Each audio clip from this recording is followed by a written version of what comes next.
And then what we do is we engage, and then the idea is to convert them into clients and evangelists, people who are gonna go out there and talk about you and your business.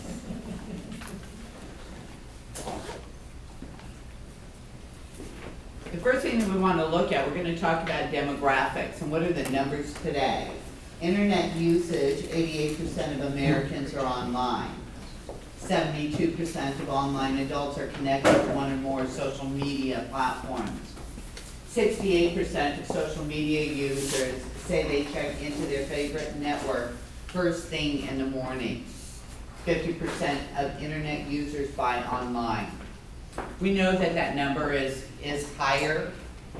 One of the new things or trends that just happened was in July, if you have a mobile site, then you need to make sure that your mobile website is, or if you have a website, that you need to make sure that your website is mobile friendly. Google is giving priority ranking to mobile friendly sites. Shopify came in last year and said 50% of their sales came from mobiles and tablets. Today, that was 2014, today we think that we're going to be looking at right around 80%. So, what that means is that people are searching for you on their desktop, it has no meaning whatsoever. But if people are searching on your phone, on their phones, or on tablets, then what we do is it's a reduced site, so that they have better visibility and easier ways to connect with you. The other thing that you want to consider when you look at this is 68% of social media users say they check into their favorite network first thing in the morning. So if that's the case, when would you want to do your first post? Before 6 a.m. You want to schedule it for the morning. You're absolutely correct. Actually, I would say between 6 and 8 in the morning, okay? Who's who? But this 85% of internet users, we have an equal proportion to men and women. There was a time in the very beginning that we found more men on the internet than we did women, but today it's equally proportioned. In terms of ethnic groups, we find also that today that's equally proportioned. The fastest growing trend in social media, especially on Facebook, is 65 plus. When I first started talking about social media back in 2008, a lot of people would look at me and say, my client's not there, because I work with seniors. Well, the client's there. And even when your client wasn't there, their children were there. My mother is 83 and she's on Facebook.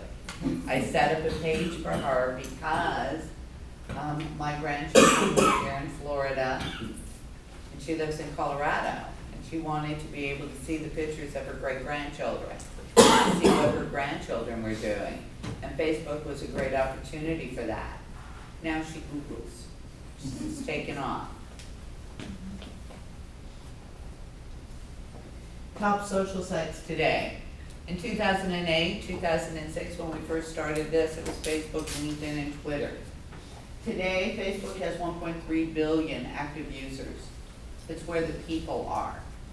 Twitter, 1 billion active users. LinkedIn is 347 million members. Google Plus has 300 million active users. Pinterest, 70 million. Instagram, 300 million. And blog readership is at approximately 346 million. People say if I do one thing, one social site, what should it be? I say blogging. And the reason that I talk so strongly about blogging is that blogging adds search engine optimization to your website. I want you to think of your website as the mothership. Okay? Everything that we do on the internet is to drive traffic to your website, because it's there that we capture and we convert you into customers. One of the difficulties that most websites have is that the lack of visibility. We acquire visibility on our websites through a variety of ways, one of the most important of which is called search engine optimization. In order for us to get our websites optimized, we have to understand certain things about our website. One of them is our keywords, our key phrases. And today, we're also looking for long tail phrases. We have to understand about interlinking our pages and exterior links with other sites that are similar in nature to ours. Not our competition, but our strategic alliance. I think each business owner should have a strategic group. And when I talk about a strategic group, I'm talking about someone that I share my customer with. So let's take a real estate agent as an example. A real estate agent, their strategic group would be a mortgage person, a banker, a builder, an inspector, a handyman. These are all the people that might do business with her customer. So one of the things that's really important for you is to sit down and write out 5 people who would be a strategic partner for you, that you would share a client with. And then start building that partnership by connecting with people within those industries that you have targeted, and start making them a referral base where you can refer business to each other. The important thing to note here, though, is don't just send them business or expect to receive business. Actually meet with each other once a month where you can sit down and talk to each other, get to know each other, and build a relationship. All right? So one of the things that blogging does for you is it helps you with your search engine optimization. It helps you with visibility. It also helps create you as the expert within your industry. Because not only will you be blogging about your business, but you'll also be blogging about your industry. Facebook, with approximately 1.3 billion users, there is 7 billion minutes spent per day. 700 billion minutes are spent on Facebook a day. Facebook users average about 15 hours, 33 minutes a month. The average user has 130 friends on Facebook. When you use your profile page in conjunction with your business page, that can be a really powerful grouping. And especially if you're a local business. If you're an e-commerce site or a national business, your profile page doesn't have as much oomph. But if you're a local business growing your business here in Fort Myers, having a profile page that is that professional you, okay? If you look at my profile page, you don't see a lot of pictures of my grandchildren, unless my son has tagged me in them. You don't see a lot of pictures of my family or my husband occasionally, but not very often. What you do see is you see me speaking at different events. And by the way, you don't see me, you'll see you. Because before we leave, I'll take a picture of you. You'll see me at networking events. You'll see me at the Fort Myers Chamber. You're gonna see me teaching classes around Southwest Florida. You'll see me involved in a variety of different charities. I'm gonna talk about social media. I'm gonna tell you guys how to do it yourself. I'm gonna share articles and tips that help you build different platforms. That's that professional side of me. That's what you see. One of the things that you recognize if you pay attention to my page is that not only do I understand my business, but I understand my industry, that I give my work away and I'll help you do whatever you need to do, that I teach classes locally, that I'm a professional, I'm involved in my community, and I'm here to stay. Those are all really, really important things that my clients want to know about me. That's really important things that your clients want to know about you. So having that profile page in conjunction with the business page can be really powerful. The average person has 130 friends. I'd say have thousands of friends. You can have up to 5,000 friends and somewhere around 4,500. I got really picky after a while about who I would take on as friends because I'm only allowed to have 5,000. And I don't unfriend. So, so when you become my friend, you have the potential of all of those people seeing your things. I probably know, not personally, but know 85% of the people. And the reason for that is that I network. And I network from Naples all the way to Fort Myers and Lehigh and Cape Corals and Punta Gorda, and I'm all over the place. And so I'm constantly meeting people. When I first started, I didn't know them. But I still let them be my friend. Because this is a deal.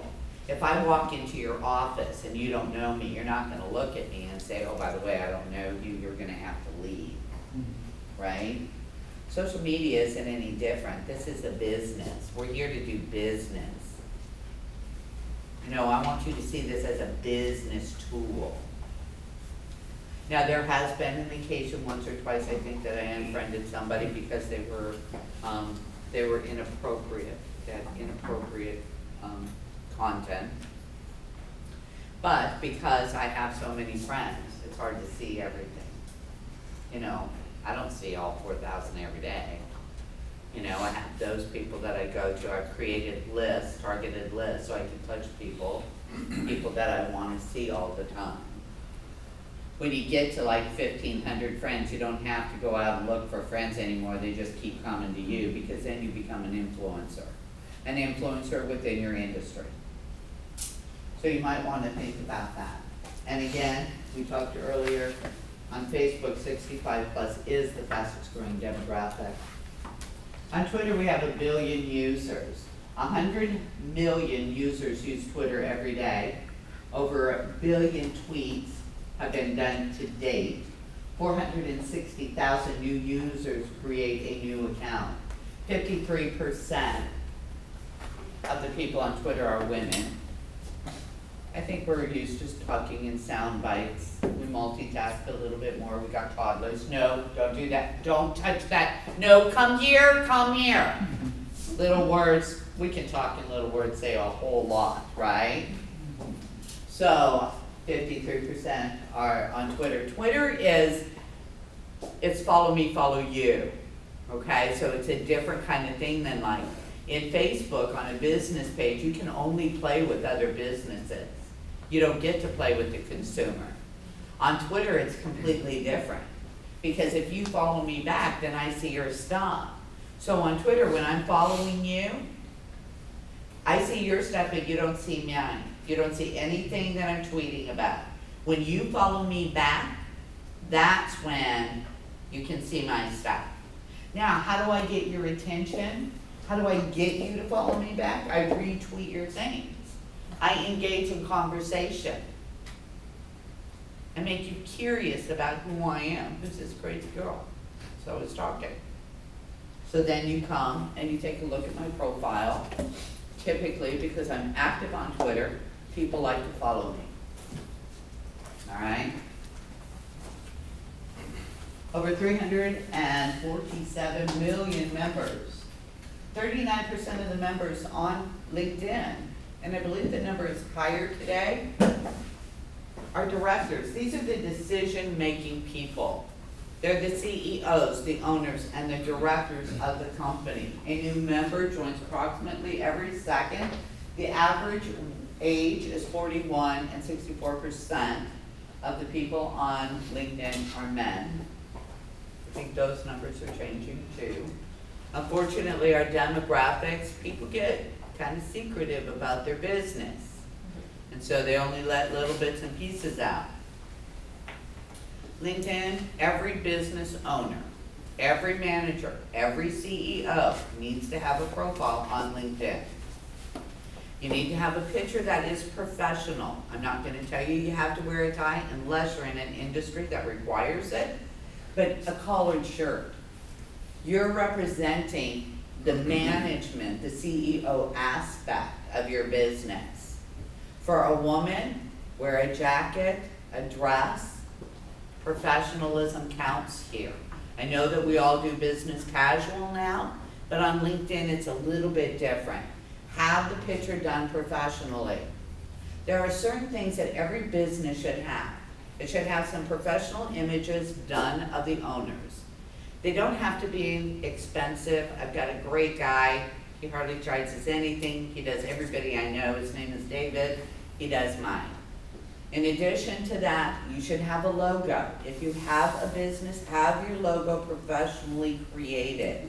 Don't go to Vista. Because when you go to Vista and get your logo done by Vista, other people have that same logo. Make it represent who and what your company is about. Okay? Have a mission statement. And then a little elevator speech. Those are really, really important stuff. Know the why of your company. Often we can tell what we are and how we do what we do. Very rarely can people tell you why they do what they do. And it's the why that matters to us. So know why you do what you do. In 2005, the way we marketed and advertised to our consumers was different. We used to tell people what they needed and they wanted via radio, TV, print. And because you didn't have a voice, we believed a thing called truth in advertising, right? And so what they would do is entice us into using a brand or a product.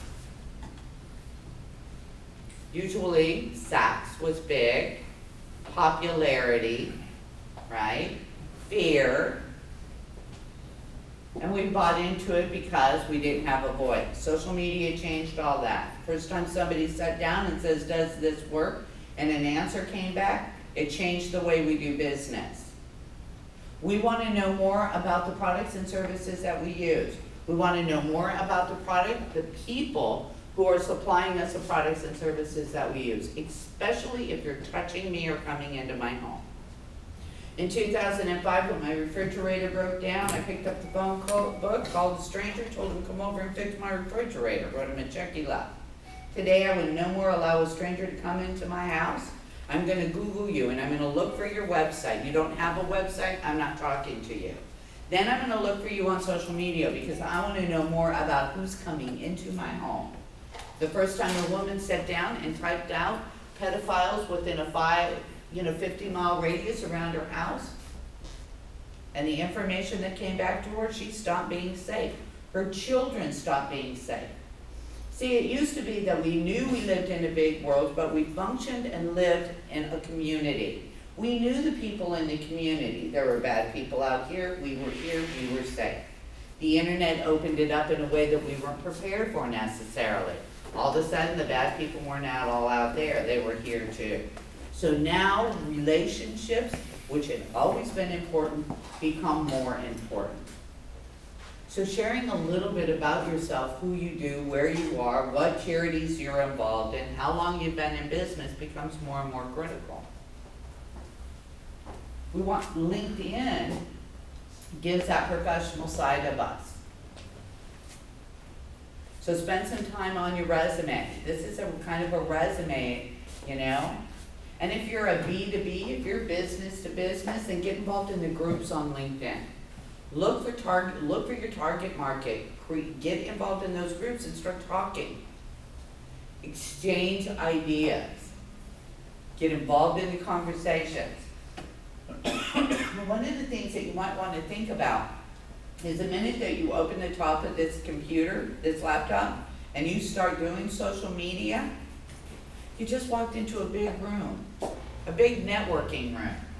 And what you do here really isn't any different than what you're going to do here. When you go to a networking event, you might talk about who you are. Yes, I'm going to introduce myself and my business. But I'm going to eventually start talking about other things, like what's going on, maybe my hobby. You know, do you like horses? Are you a golfer? Do you play tennis? You know, I'm gonna start building those relationships in different ways, so I'm gonna talk about other things. You wanna do that on social media too. You know, what do you care about? I'm gonna tell you about the Sunshine Kids, that's my charity, and I'm passionate about it, and I love those babies. You know, so I'm gonna talk about that. I'm gonna talk about the things that interest me. Because we like relating to each other. You know, none of us like somebody who just sells to us. If you're selling to me every minute, blah, blah, blah, blah, it becomes blah, blah, blah, blah, blah. And then I'm not even gonna be there. I see you, I'm running the other way. I wanna know who you are, just like I would hope that you would wanna know who I am. LinkedIn is business to business, and it's a great place to start building relationships. Google Plus has 300 million users. Its fastest growing demographic is 45 to 54. The average time spent on here is minimum. It's a tough place to build. What I love about this is that your content can show up in search results. That is huge. That makes it worth all the effort, because what are we talking about again? We're talking about visibility, we're talking about being seen, we're talking about showing ourselves as the expert within our industry. Okay? So Google can do that. I post a flyer about SBDC, you know, doing some classes for SBDC. Then one day, a couple months later, I'm doing a search on information about SBDC, and there the flyer is, and there I am. So that's really important. Utilize this. 20 million unique mobile users use Google. And this is the thing about it. This is the important thing about it. Google is the internet. It's the internet. It's where we play. It's where we do everything. Google plays with those people who play with them. And we're gonna wrap it up here in just 1 second. I just want to finish up with these three. The last two, which is Pinterest, 70 million active users, 30 billion pins. Men are the fastest growing demographic on Pinterest. Pinterest is not just about sharing images. You can do some great things with those boards. You can create project boards, contractors from beginning to end, mechanics, starting with an engine, finishing it. I mean, you can do all kinds of things. Fashion designers, start with the idea, then start showing the process of developing that dress or shirt or pants or outfit. So many different things that you can do with Pinterest. And then finally, there's Instagram with 300 million active users. It shares over 60 million photos a day. Ideally, 18 to 29-year-olds hang out on Instagram. So if your target market is that, then that's where you need to be. It's also the fastest growing. You can build your account faster here than any of the other social sites, because people are totally new, they love it, and they're engaging. So this gives you an overview of some of the social media sites that are available. Also, I do classes. So September, I'm doing a class up in North Fort Myers on Google+. And then in October, at the Renaissance here in Fort Myers, I'm gonna be doing a class on Facebook. Okay, so if you want to come to the classes to learn more about them, please feel free. And I also am a business consultant for SBDC, so if you want to work with me one-on-one, it's no cost to you, then just give us a call and they'll direct you to my line, okay? Do we have any questions? There was time for a couple questions. Anybody else? Isn't she great?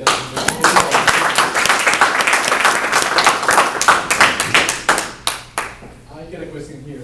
How do you connect a blog? You got your website. Let's say you have a ESPN, but then do they have to create a different page with blog and then connect them over to ESPN? It depends on the type of website. If it's an HTML site, yes. Because HTML, you need to work in code. Now, if you can work in code personally, then you can add your blog to that. It just, for most people, the lay person, it's very, very complicated system. So that's why there was the advent of WordPress. And WordPress is a real simple site that gives you the ability to actually, think of Word. Your admin section looks like Word. So you can post the picture, copy and paste, very, very simple. But you can link the two, and the website can still get the SEO factor. Okay, fine, I understand